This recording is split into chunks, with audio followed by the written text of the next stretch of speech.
Joriy yilda viloyatda 260,8 million kilovatt soat elektr energiyasi va 71,8 million kub metr tabiiy gazni tejash vazifasi belgilangan bo'lib, bugungi kunga qadar 45,5 ming kilovatt quvvatdagi quyosh panellari, 73,7 ming litr hajmdagi geokollektorlar hamda 314 ta reaktiv kompensator o'rnatildi. Shuningdek, elektr va gaz tarmoqlarini ta'mirlash, energiya tejamkor uskunalarni joriy etish ishlari davom ettirilmoqda.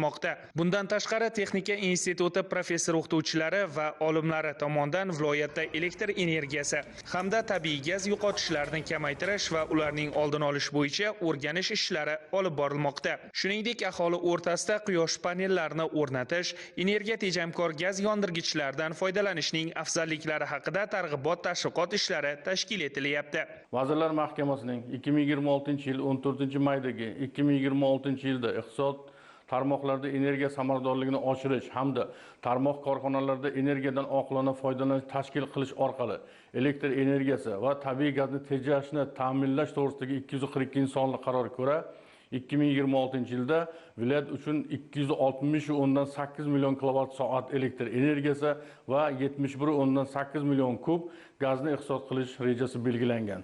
Rejaga ko'ra elektr energiyasi bo'yicha 38,4 megawatt quyosh panellari, 35,5 ming elektr geokollektor, 314 ta reaktiv kompensator o'rnatish, 1348 ta transformator va 3485 kilometr elektr tarmoqlarini ta'mirlash belgilangan.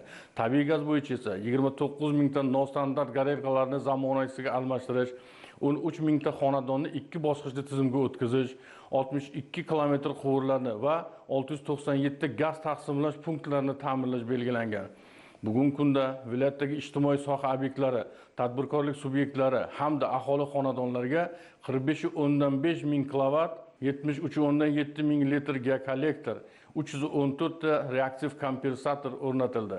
1613 kilometr elektr tarmoqlari va 683 ta transformatorlar ta'mirlandi. 25,993 ta tabiiy uskunalarni gaz tejovchi uskunalarga almashtirildi. 10,739 ta xonadon ikki bosqichli tizimga o'tkazildi. 25,8 kilometr quvurlar va 634 ta gaz taqsimlash punktlari ta'mirlandi. Bundan tashqari, olib borilayotgan tadbirlar davomida muddati o'tgan debitor qarzdorlik qisqartirish borasida ham bir qator tadbirlar amalga oshirilmoqda.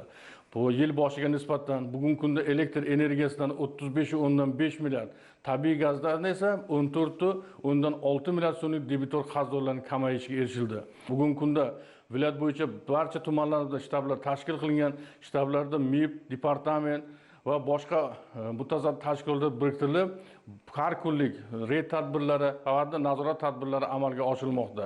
Hozirda nazorat tadbirlari davom ettirilmoqda.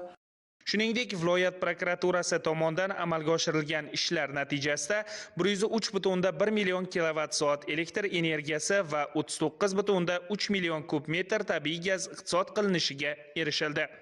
Bugungi kunda Samarqand viloyati bo'yicha kuz-qish mavsumida aholi hamda ijtimoiy soha obyektlarini va ulg'ush tashkilotlarni bir maromda barqaror tabiiy gaz bilan ta'minlashda bir qator ishlar amalga oshirilib kelinmoqda. Jumladan, bu yilgi manzil dasturimizga asosan gaz tarmoqlarini rekonstruksiya qilish va kapital ta'mirlash, gaz taqsimot punktlarini kapital ta'mirlash va joriy ta'mirlash ishlari rejalashtirilgan bo'lib, bugungi kungacha 23 kilometrga yaqin gaz tarmoqlari kapital ta'mirlandi va rekonstruksiya qilindi. Bundan tashqari, gaz taqsimlash punktlari ham 55 taga kapital ta'mirlash ishlari amalga oshirildi va 3000 ga yaqin gaz tarmoqlarini joriy ta'mirlashlari amalga oshirildi.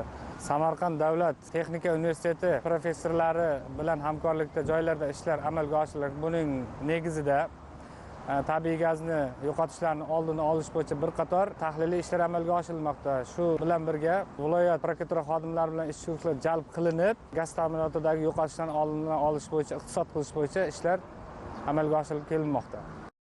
Reyd tadbirlari davomida 6666 ta noqonuniy foydalanish holati aniqlanib, yetkazilgan zararlarning asosiy qismi undirildi. Shuningdek, 1833 nafar shaxs ma'muriy javobgarlikka tortilib, 108 ta jinoyat ishi qo'zg'atildi. Samarqand davlat texnika universiteti professor o'qituvchilari tavsiyalari asosida Samarqand viloyatida texnik yo'qotishlarning oldini olish va elektr energiyasi iqtisod qilish maqsadida transformator punktlarini qizil, sariq va yashil toifalarga ajratilgan holatda ta'mirlash va texnika ishlarni oldini olish maqsadidagi ishlar amalga oshirilmoqda. Xususan Samarqand shahridagi 1,5 million ortiq aholiga xizmat ko'rsatuvchi transformator punktlari qizil, sariq va yashil toifalarga ajratildi va ularni ta'mirlash ishlari olib borilyapti. Buning natijasida shahrimizga aholisiga elektr energiyasini uzluksiz va sifatli yetkazib berishga erishiladi. Bu mahalla hududida 750 ta xonadon bor edi. Bugungi kunga kelib 1064 ta bo'lgan xonadonlar soni ko'payib, transformatorlarga bosim kuchaygan. Shu munosabat bilan svetlarimiz tez o'chib turardi. Hududiy elektr tarmoqlari korxonasiga murojaat qilgandik. Kelib tepalarda bir ko'ringlar. Abonentlar soni ko'payganligi tufayli tepani kuchi yetmayapti, tashlab yuboryapti har necha vaqtda bir. Shuni ta'mirlab beringlar deb aytgandik. Mana bugungi kunga kelib xodimlar kelgan, ustalar ishlab yotibdi. Tepalarda kapital ta'mirlash ishlari olib borilyapti. Oldimizda kuz-qish mavsumi, shunga tayyorgarlik bo'lyapti. Viloyat prokuraturasida o'tkazilgan yig'ilishda energiya resurslaridan oqilona foydalanish, qarzdorliklarni qisqartirish va qonun buzilishlarining oldini olish bo'yicha ishlarni yanada kuchaytirish yuzasidan tegishli vazifalar belgilab olindi.